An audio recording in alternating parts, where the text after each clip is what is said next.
घटना भी है, जो सुग्रीव का जीव था, पद्म रुचि ने उसको नमोकारमन सुनाया है। नाग नागिन की घटना है, पार्श्वनाथ ने, राजकुमार ने उनको नमोकारमन सुनाया और वो उनके परिणाम शांत हुए और स्वर्ग को प्राप्त हुए।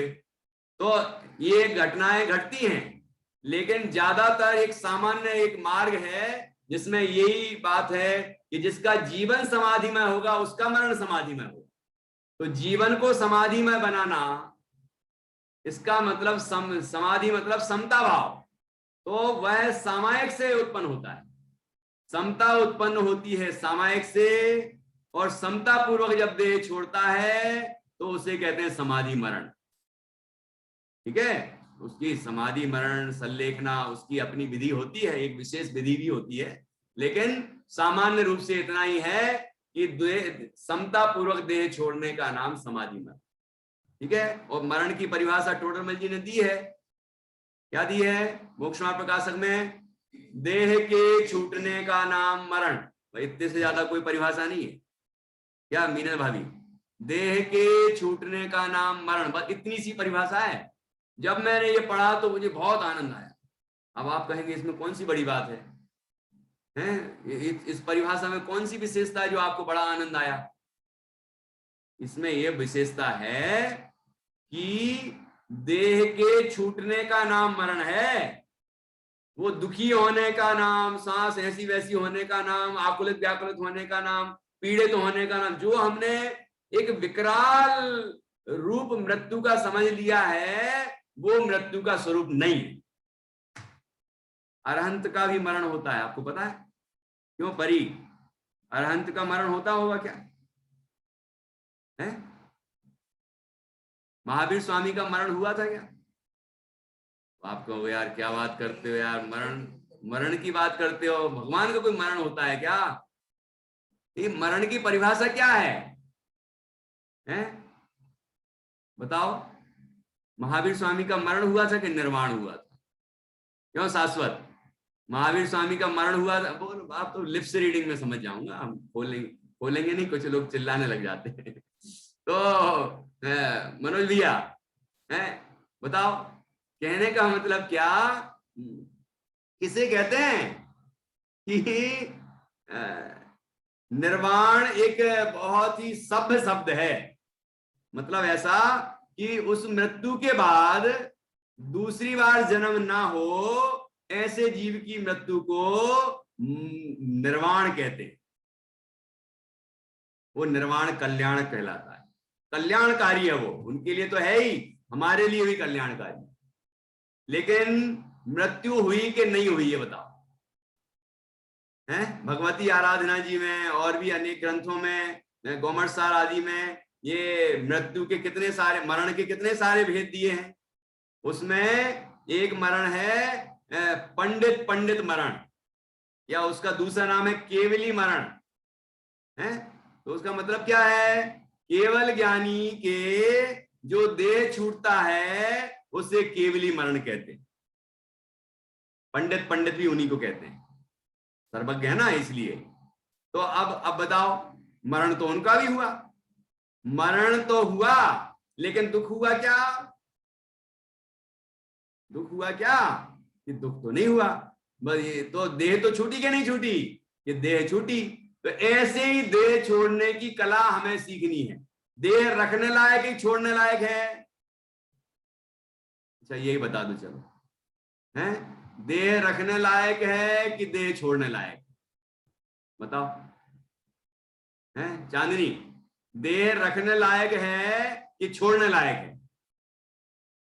कितने बोलते हैं कि रखने लायक है, संभालने लायक है, बना रखने लायक है, बिल्कुल शरीर बना रहना चाहिए, कभी नहीं छूटना चाहिए, शरीर छूटने ही नहीं चाहिए, है? बताओ क्यों शाश्वत? देह छोड़ने लायक है कि देह रखने लायक है? मतलब देह छोड़ना है कि नहीं छोड़ना, ये बताओ चलो सीधी सरल भाषा में। नहीं, छोड़ना है देह। छोड़ना है पक्का? क्यों मीनल भाभी, तब देह छोड़ना है कि रखना है? पक्का? नहीं तो लोग एक तरफ तो कहते हैं मुझे सिद्ध बनना है, अशरीरी सिद्ध भगवान तुम्ही मेरे, शरीरी सिद्ध भगवान मेरे आदर्श हैं, मुझे भी अशरीरी होना है।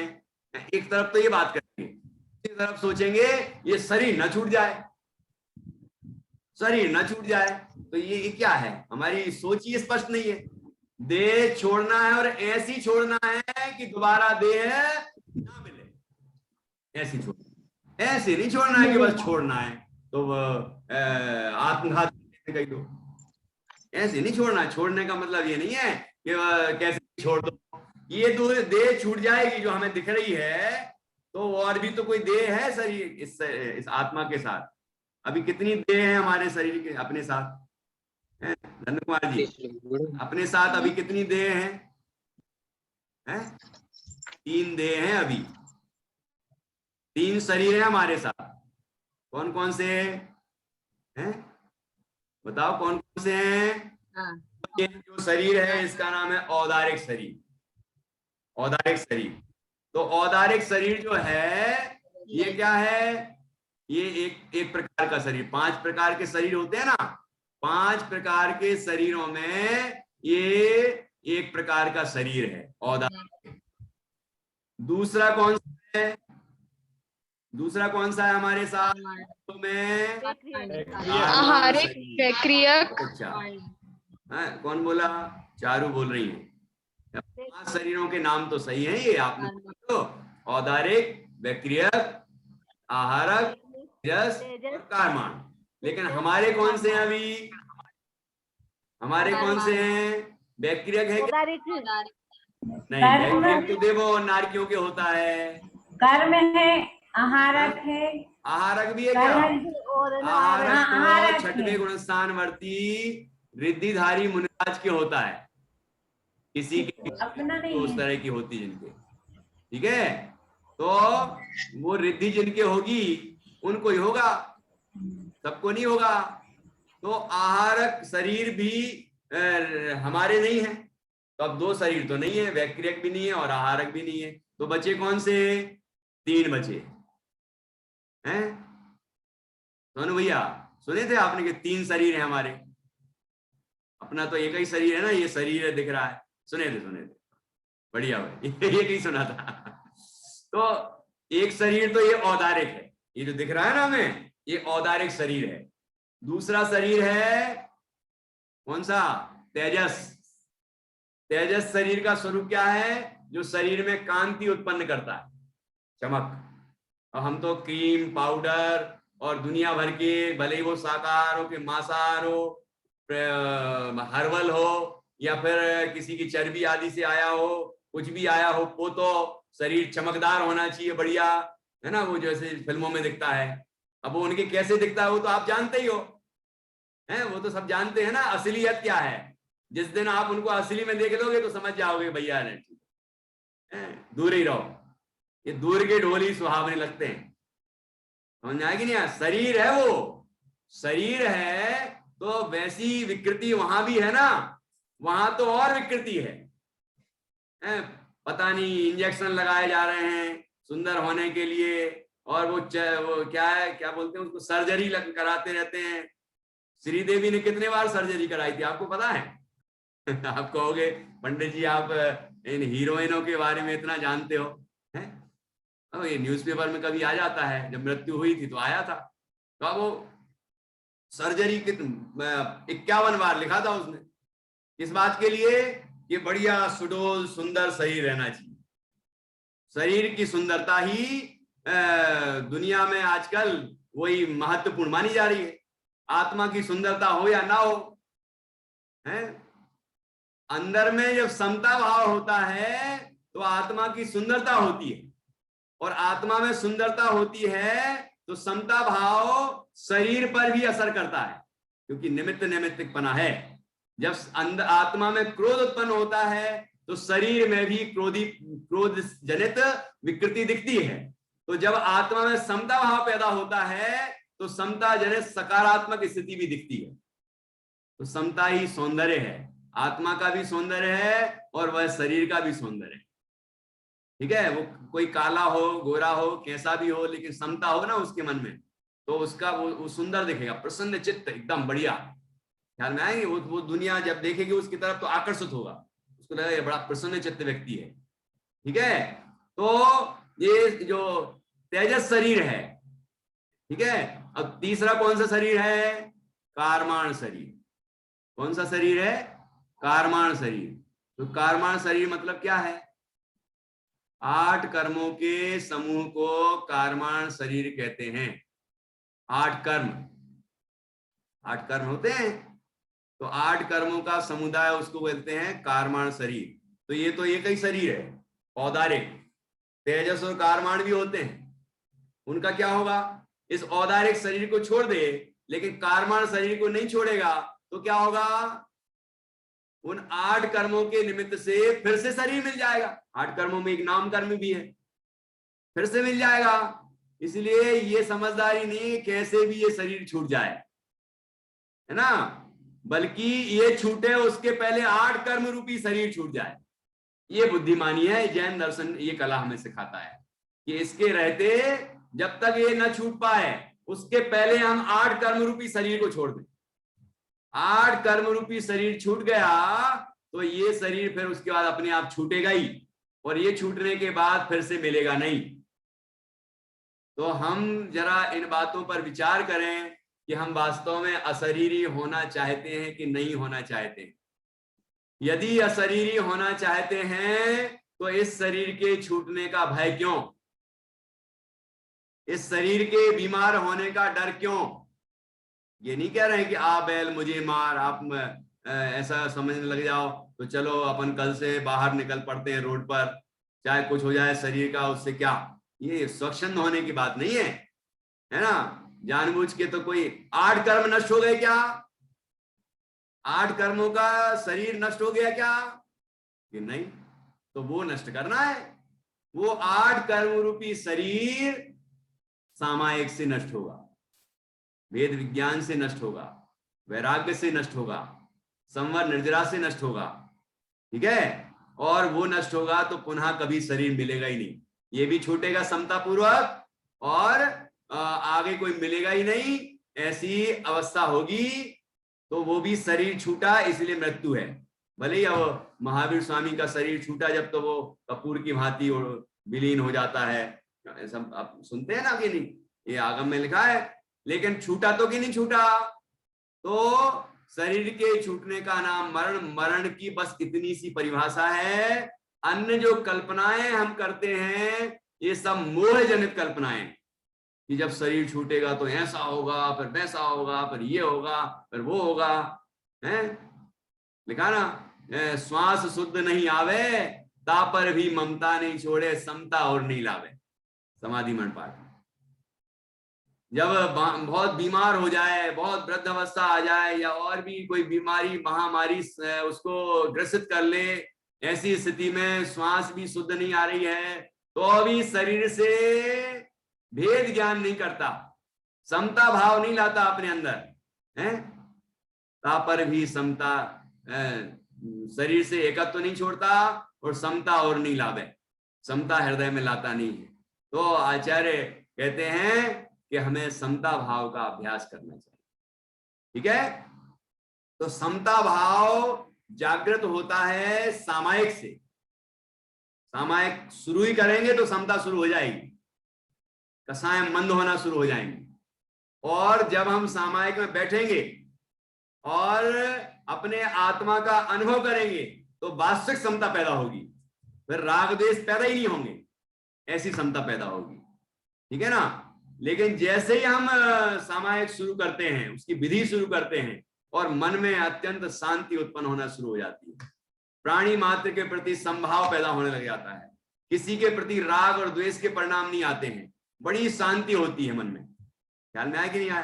तो इसलिए सामायिक हमें अपने जीवन का अंग बना लेना चाहिए। और गृहस्थ को तो 2 टाइम तो कहा ही है, कम से कम 2 टाइम होता है सामायिक का समय।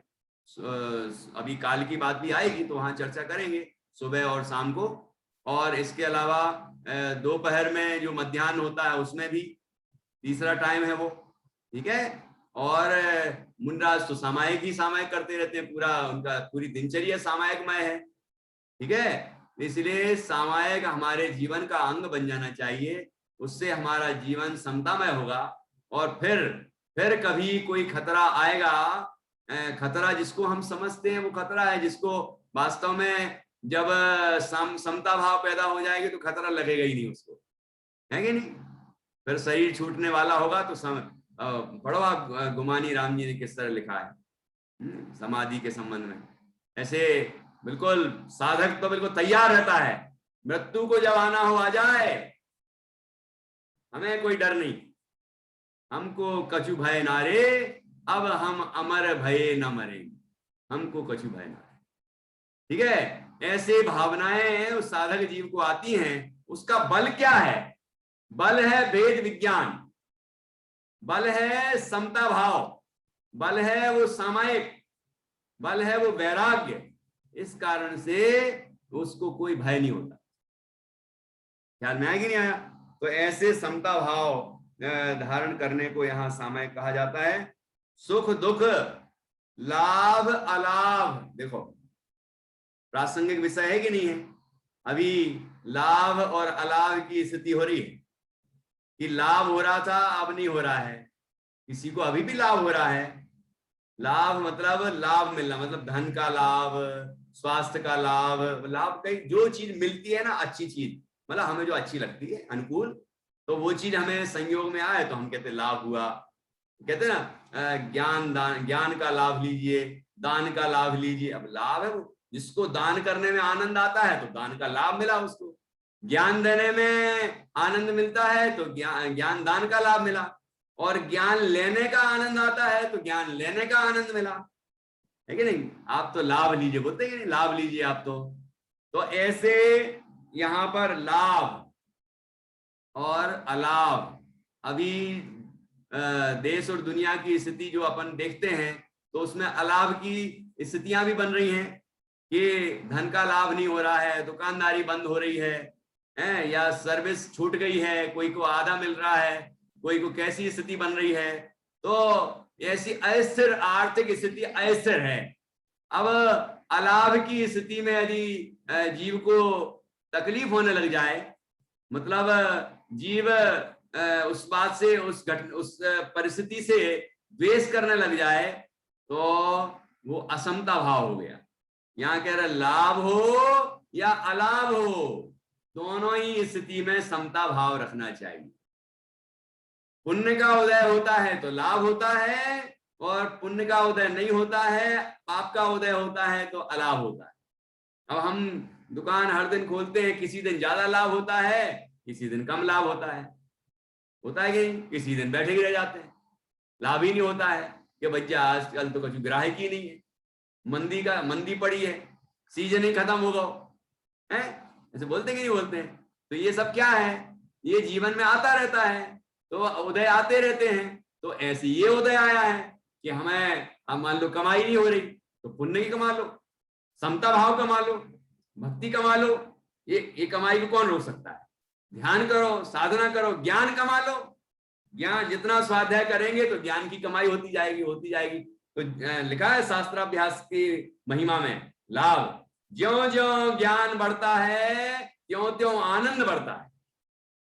अहंकार जिनके बढ़ता है, इसका मतलब उनको ज्ञान नहीं बढ़ रहा है। ठीक है, ज्ञान बढ़ने का फल आनंद का बढ़ना है, शास्त्राभ्यास के लाभों में लिखा है। इसलिए हमें इस बात का हमेशा विचार करना चाहिए कि हमारा जो ज्ञान बढ़ रहा है तो हमारे अंदर में आनंद बढ़ रहा है कि नहीं, शांति बढ़ रही है कि नहीं। यदि बढ़ रही है तो समझना चाहिए हमारा ज्ञान बढ़ रहा है। ख्याल में आया कि नहीं आया? तो ऐसे लाभ हो या अलाभ हो, धनाधिक का लाभ हो या अलाभ हो, चिंता नहीं करना है, समता रखना है। इष्ट अनिष्ट, इष्ट मतलब अनुकूल, जो हमारे मन को अनुकूल लगे वो इष्ट। दुनिया में कोई इष्ट अनिष्ट नहीं होता, लेकिन मनोज्ञम इष्टम, अमनोज्ञम अनिष्टम। मन को अच्छा लगे हमारे तो इष्ट कहलाता है वो पदार्थ, हमारे मन को अच्छा ना लगे तो उसे हम अनिष्ट कहते हैं। ठीक है, तो ऐसी स्थिति बन जाए कि अनिष्ट का संयोग हो जाए, इष्ट का वियोग हो जाए। हमारे जो प्रियजन हैं वो चले गए, और जो कोई शत्रु का समागम हो जाए, बीमारी का समागम हो जाए, तो ये अनिष्ट का संयोग हो जाए। ठीक है, तो इष्ट का वियोग, अनिष्ट का संयोग होने पर भी समता रखे कि वो संयोग वियोग ही तो हुआ है, मेरे आत्मा के स्वचतुष्टय में तो उसका प्रवेश नहीं हुआ। कोई भी महामारी हो या सामान्य बीमारी हो, वो आत्मा के स्वचतुष्टय में प्रवेश नहीं कर सकती। ऐसी दृढ़ता हमें लाना चाहिए, तब उसको कहते समता भाव, है कि नहीं।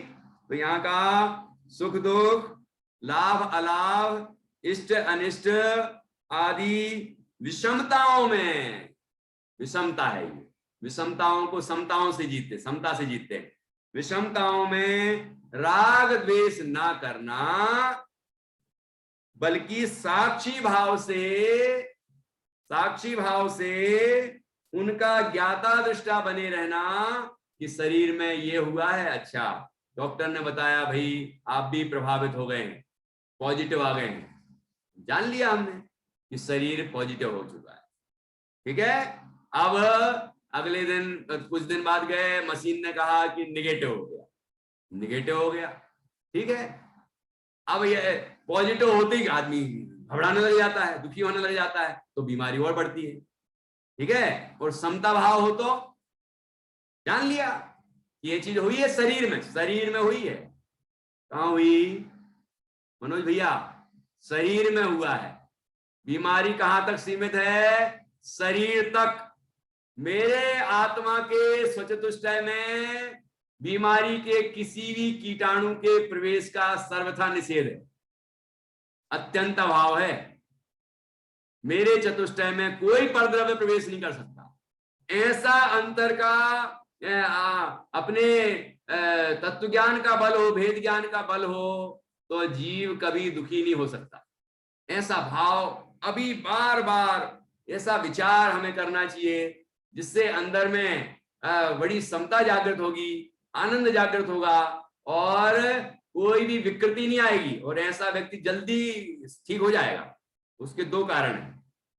व्यवहारिक कारण ये कि डॉक्टर भी कह रहा है भाई आपके अंदर भय नहीं होगा तो आपके अंदर प्रतिरोधक क्षमता बढ़ेगी, हौसला होगा, उत्साह होगा, तो आप जल्दी रिकवरी कर लेंगे।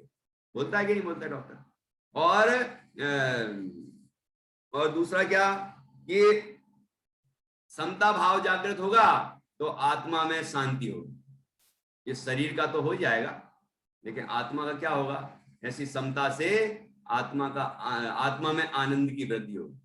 ठीक है, तो यहां कह रहे हैं कि बल्कि साक्षी भाव से उनका ज्ञाता दृष्टा बने हुए समता स्वभावी आत्मा में स्थित रहना। आत्मा का स्वभाव ही समतामय है। ठीक है, आत्मा का स्वभाव ही समतामय है, तो समता स्वभावी आत्मा में स्थित रहना अथवा सर्व सावध्य योग से निवृत्ति, सो सामायिक है। सर्व सावध्य योग क्या होता है?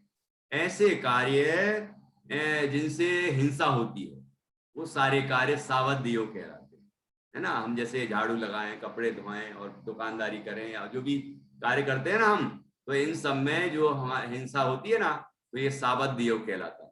तो सर्व सावध्य योग, ठीक है, तो इनसे निवृत्ति होना वह कहलाती है सामायिक। देखो दोनों स्वरूप बता दिए। तो एक तो विरक्ति का स्वरूप बताया, सावध्य योग, उनसे विरक्ति होती है, उनका निषेध हुआ, और अंदर में और क्या हुआ? राग द्वेष आदि का अभाव हुआ, ये नास्ति परक स्वरूप हुआ। और अस्थि में क्या हुआ कि अंदर में समता भाव पैदा हुआ। ये समता भाव जागृत होना अत्यंत आवश्यक है। तो ऐसा सामायिक का स्वरूप है। इसमें सामायिक के स्तर भी बताए हैं, मैं 1 मिनट में पढ़ता हूं, आपको ख्याल आएगा, पता ही होगा आपको। आवश्यक, चारित्र, व्रत व प्रतिमा, चारों एक ही प्रकार के चारों के एक ही प्रकार के लक्षण हैं।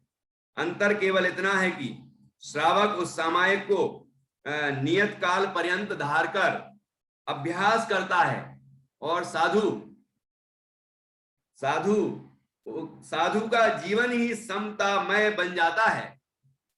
श्रावक की उस सामायिक को व्रत या प्रतिमा कहते हैं और साधु की उस सार्वकालिक समता को सामायिक चारित्र कहते हैं। ये अंतर। तो श्रावक और मुनि दोनों के जीवन में ये सबसे महत्वपूर्ण अंग है, ये सबका प्राण है। सामायिक ना हो तो जीवन समतामयी नहीं हो सकता। इसलिए हमें सामायिक को पहले तो समझना है, फिर सामायिक की विधि भी समझना है और सामायिक करना है हमें, और अंदर में सामायिक के द्वारा अपने शुद्धात्म तत्व का अनुभव करना है और अंतर में समता भाव को जगाना है। ठीक है ना। और शुद्धात्मा का अनुभव करेगा तो समता आएगी, शुद्धात्मा के अंदर का विचार भी करेगा तो समता आएगी, शुद्धात्मा के अनुभव के लिए पंच परमेष्टि का ध्यान करेगा तो भी समता आएगी। मतलब अंतर की यात्रा शुरू तो करे जी। और ये समय ऐसा है कि सब लोग समझ लीजिए घरों में हैं, है ना। तो ये घर जो है ना, घर जो हमने घर समझा है, उस घर में तो है ही, लेकिन जो अपना निज घर है ना, निज घर में जाने का ये बहुत उपयोगी समय है। निज घर बिना विश्राम नाही, आज यह निश्चय हुआ। लेकिन उसको ही निश्चय हो सकता है जिसने निज ग्रह को आनंददायी अनुभव किया हो। उसे लगा कि यहाँ ही आनंद है, यही आनंद है, और कहीं आनंद है ही नहीं। तो इस तरह का भाव हमें जगाना चाहिए। ऐसी चर्चा हमने अभी की। अब 2-3 प्रश्न करेंगे और उसके बाद फिर अपन अपनी क्लास पूरी करेंगे। 9:15 तक का समय है। तो हाँ, अब मैं ऑल अनम्यूट कर रहा हूं, लेकिन आप लोग शोर नहीं मचाएंगे, जिनको बोलना है वही बोलेंगे। हाँ, तो बताएं सामायिक किसे कहते हैं? सामायिक, हाँ मनोज भैया, सामायिक किसे कहते हैं? आज हमारे साथ सागर से मनोज भैया जुड़े हैं, बंगेला वाले कहलाते हैं, बंगेला वाले, है ना। तो वो उन्होंने बताया कि वो होम क्वारंटाइन है और करीब 14-15 दिन हो चुके हैं, है ना। लेकिन देखो कितना आनंद है उनके चेहरे पर। ये मुमुक्षुओं की पहचान है, स्वाध्यायी लोगों की ये पहचान है। और अभी देखो लोगों को थोड़ा संक्रमण का पता ही मिल जाता है ना कि अरे संक्रमण की संभावना है, तो आदमी भयभीत हो जाता है। लेकिन देखो कितना मन पे बिल्कुल प्रसन्नता है। अरे आराम से, अपने कोई दिक्कत नहीं। कह रहे थे कि हम अपने प्रवचन आते हैं बहुत सारे, बढ़िया सुनते रहते हैं, बढ़िया आनंद लेते हैं। विधान होता है सुबह, श्रेणिक जी कराते हैं, और भी राजेंद्र जी पंडित जी के प्रवचन आते हैं, और भी अनेक विद्वानों के प्रवचन आते हैं, भी है ना। तो अब ये फुर्सत के क्षणों में करना क्या, ये यही करना है और अपने मन को बड़ी शांति प्रदान करना है ना। तो उससे तो ये शरीर भी अपने आप ठीक हो जाता है। शरीर के लिए कोई जैनी कोई प्रयत्न नहीं करता है, तो जैनी श्रावक भी नहीं और मुनि भी नहीं, लेकिन वो शरीर पर प्रकारांतर से उसका फर्क पड़ता ही है, क्योंकि पुण्य भी तो बनता है ना। वो पॉइंट में जो वहां बताना चाह रहा था, वो दूसरा पॉइंट ये था कि साथ में पुण्य भी तो बनता है, तो पुण्य से वो भाव अपने आप जागृत होता है। ख्याल में आया कि नहीं आया? तो इस तरह से हम इस बात पर गहराई से विचार करें कि अंदर की समता जगे, है ना, तो उसका प्रभाव अपने आप शरीर पर भी पड़ेगा। उसके लिए कुछ करना नहीं पड़ेगा, हमें तो अपने कल्याण के लिए ही उपाय करना चाहिए। ठीक है। तो हाँ, चांदनी बता रही है क्या सामायिक किसे कहते हैं? समता के साथ आत्मा का संबंध होना सामायिक कहलाता है। बहुत अच्छा। समता धारण करके आत्मा के साथ संबंध जोड़ते हैं, जो मतलब आत्मा को ध्याते हैं अंदर। हाँ, बढ़िया बढ़िया। सामायिक के स्वरूप में मुख्य लक्षण समता है, और समता का जनक क्या कौन है? आत्मा। जीव आत्मा के पास, आत्मा उस जीव का उपयोग आत्मा में रहे, वही समता है। ठीक है। और असमता क्या है? समता और असमता नहीं, पहले तो ये बताओ समता क्या है और फिर बताओ असमता भी क्या है। दोनों बताना है। धन्य कुमार जी भी हमारे साथ जुड़े हैं, है ना, सिवनी से। आपको पता है पंडित सुमेर दिवाकर, तो पंडित सुमेर चंद जी दिवाकर बहुत अच्छे बड़े विद्वान हुए हैं, है ना, जैन शासन नामी किताब लिखी है। तो आपसे हमारा परिचय क्लास में ही हुआ है, और तो इसमें उन्होंने बताया था कि उनके दादाजी थे। बताएं, समता भाव किसे कहते हैं? आपको आप अपने आप को अनम्यूट करिए। पंडित जी, जो हमें प्राप्त हुआ है उसमें समता रखना, उसमें संतुष्ट रहना समता भाव है। ठीक है, ठीक है। माना हानि हो लाभ हो, दोनों ही स्थितियों में समान भाव रखना, वो समता है। बढ़िया बढ़िया, अच्छा है ना। और असमता क्या है? अब जो हमें प्राप्त नहीं हुआ है उसके पीछे भागते रहना, उसी को पाने की कोशिश करते रहना, वो असमता भाव है। हाँ। और बताएं मनोज भैया।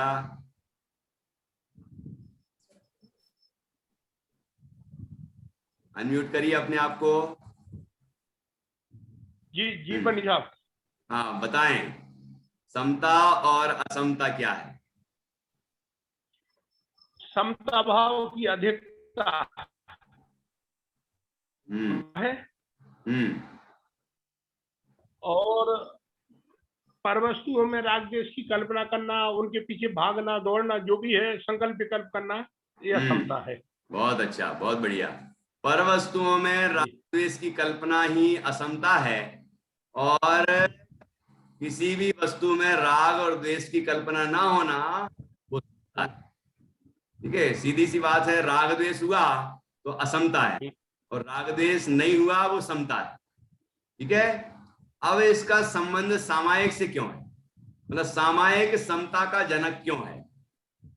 सामायिक से समता कैसे पैदा होती है? हाँ मीनल भाई, सामायिक से समता का जन्म कैसे होता है? महिमा जी बताएंगे। हाँ बताओ। जैसे आत्मा के निकट पहुंचते हैं तो समता भाव उत्पन्न हो जाता है। क्या फिर से बताइए। जैसे आत्मा के निकट पहुंचते तो समता भाव उत्पन्न हो जाता है। क्या बात है, क्या बात है। जैसे हम आत्मा के निकट पहुंचते हैं भाव पैदा हो जाता है। बिल्कुल सही, बहुत बढ़िया। हाँ, और बताओ, ये मैंने आपको एक एक शब्द समझाए हैं यहाँ पर। ये सुख है? हाँ, आज चर्चा में आया हमारे संयोग में कौन से कितने, पहले तो कितने शरीर होते हैं, और उनमें से हमारे संयोग में कौन कौन से शरीर हैं। सुनील कुमार जी भी जुड़े हमारे साथ। हाँ हाँ, और कौन बताया? शाश्वत नहीं, और भी बताने वाले बहुत सारे हैं। देखो यहाँ, ये देखो, हाँ मिनी भाभी बताएंगे। हाँ जी बताएं। अनम्यूट अपने आप को कर लें, हमने तो सबको अनम्यूट कर दिया। औदारिक शरीर है, और तेजस शरीर और कामार शरीर। हाँ, तो अपने संयोग में 3 शरीर हैं, औदारिक, तेजस और कारमान। तेजस और कारमान। हाँ, टोटल होते कितने होते हैं? टोटल 5 शरीर होते हैं। तो 2 कौन से नहीं है अपने अभी? वैक्रियक नहीं है और आहारक नहीं है। बहुत अच्छा। ये आहारक क्यों नहीं है? आहारक साधुओं में ही होता है। क्या बात है। आहारक शरीर रिद्धिधारी मुनिराजों के ही होता है, वो ना जिनको आहार वृद्धि होती है उनको। और दूसरा वैक्रियक क्यों नहीं है अपने? क्योंकि जिनकी लंबाई चौड़ाई की जिनको रिद्धि प्राप्त होती है। वैक्रियक शरीर विक्रिया रिद्धि से नहीं होता। वैक्रियक शरीर क्यों नहीं है हमारे? हाँ, शाश्वत बता रहे हैं, वैक्रियक शरीर क्यों नहीं है भाई? वैक्रियक शरीर केवल देव और नारकियों को होता है। हाँ, वैक्रियक शरीर केवल देव और नारकियों के होता है। मुनिराज को विक्रिया रिद्धि होती है, अलग चीज है। विक्रिया रिद्धि अलग है, वैक्रियक शरीर अलग है। ठीक है, चलो बहुत अच्छा। और हमारे संयोग में 3 शरीर हैं। और पहले किसके नाश का उद्यम किया जाना चाहिए, महिमा जी बताएं हमें। कौन से शरीर के नाश का उद्यम करना चाहिए? जैनी श्रावक हो या जैनी मुनिराज हो, निरंतर किसके, हाँ, कौन से शरीर के अभाव का उद्यम करते हैं?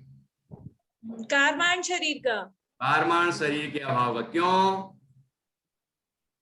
क्योंकि जब नहीं जाएगा तो नया नया शरीर मिलता जाएगा, क्योंकि नाम कर्म भी एक प्रकृति है। बहुत बढ़िया, बहुत अच्छा पकड़ा आपने, बहुत बढ़िया।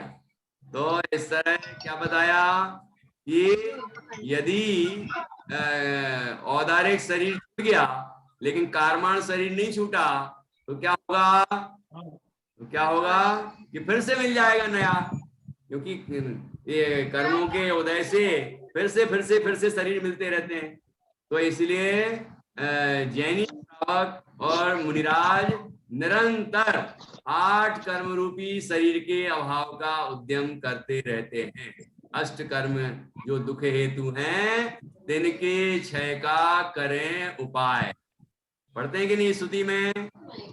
तो ये उपाय हमें निरंतर करना है। उपाय क्या है 8 कर्मों के अभाव का? वेद विज्ञान, वैराग, ये सामायिक है ना, समता, ये उपाय हैं। तो इन उपायों से हमें इन विकारों का नाश करना चाहिए। ख्याल में आया कि नहीं आया? चलिए बहुत अच्छा, आपने अच्छा सुना, अच्छा जवाब दिया। एक प्रश्न और आखिरी, समय हो गया अपना, लेकिन एक प्रश्न तो जरूर पूछूंगा। भय प्रकृति का बंध कैसे होता है? भय प्रकृति, भय नाम का कर्म है। मोहिनी कर्म के भेदों में नो कर्म,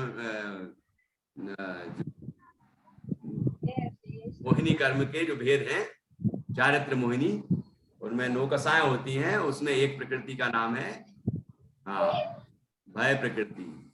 उसका बंध कैसे होता है? कौन बता रहे हैं? देवेंद्र कुमार जी बता रहे हैं? नहीं, ये सोनू जी हैं? अच्छा, सोनू भैया अनम्यूट करो अपने आप को। जब आप किसी के लिए भय करते हैं, डराते हैं, तब वो भय कहलाता है। बहुत अच्छा, हम डरते हैं और दूसरों को डराते हैं, तो उससे भय प्रकृति का बंध होता है। क्या बात! तो डरना भी नहीं है और डराना भी नहीं है। ठीक है, तो हमें भय प्रकृति नहीं बनेगी। अच्छा, भय प्रकृति का उदय आएगा, फिर क्या होगा? भय प्रकृति का उदय आएगा तो फिर क्या होगा? उसका परिणाम हमें क्या मिलेगा? क्या मिलेगा? हम हमेशा भयभीत ही रहेंगे। हाँ, हम भी हमेशा भयभीत ही रहेंगे। बहुत अच्छा, आपने बहुत अच्छे से सुना। ये सामायिक का प्रकरण बहुत ही गहराई से समझने लायक है, और हमारे प्रकरण ही नहीं समझना है, इसका प्रयोग करना है, और सामायिक हमारे जीवन का अंग बन जाए, तो निश्चित रूप से अंदर में समता जागेगी, और समता जीवन भर रहेगी तो शांति रहेगी। और जब भी कभी ना कभी तो वो अवसर आएगा जब हमें शरीर को छोड़ना ही होगा, संयोगों को छोड़ना होगा, परिवार को छोड़ना होगा, समाज को छोड़ना होगा, मतलब सारे ये जो नोकर्म हैं वो सब छोड़ना ही है। द्रव्य कर्म भी छोड़ने लायक है, सब कुछ छोड़ने लायक है, एक आत्मा ही ग्रहण करने लायक। वो जब हम हैं ही, ग्रहण करना मतलब कोई ऐसा थोड़ी कि ग्रहण करना है अपन दूसरे हैं वो अलग है ना। तो आत्मा के अलावा सब छूटने वाली चीजें हैं, तो उनको छोड़ने की तैयारी हमें पहले से कर लेना चाहिए। वो छूटे उसके पहले उनमें अपनापन छूट जाए हमारा, तो तकलीफ बिल्कुल नहीं होगी। ठीक है, ऐसा हम ये आज के प्रकरण का सार समझें। हम सभी सामायिक के द्वारा समता भाव को जगाएं और परम आनंदमय जीवन जिए, ये मंगल भावना है। अब हम जिनवाणी स्तुति करेंगे और उसके बाद काय उत्सर्ग करेंगे। और जितनी देर हम लोग बैठ सकें इस विषय का मंथन करें और ध्यान करें और परम शांति की प्राप्ति करें। यही मंगल भावना है। जिनवाणी स्तुति करते हैं। निज निधि निज में बताई, यह अनंत उपकार है। उसके लिए जिन वाणी माँ को वंदना सतबार है, वंदना सतबार है।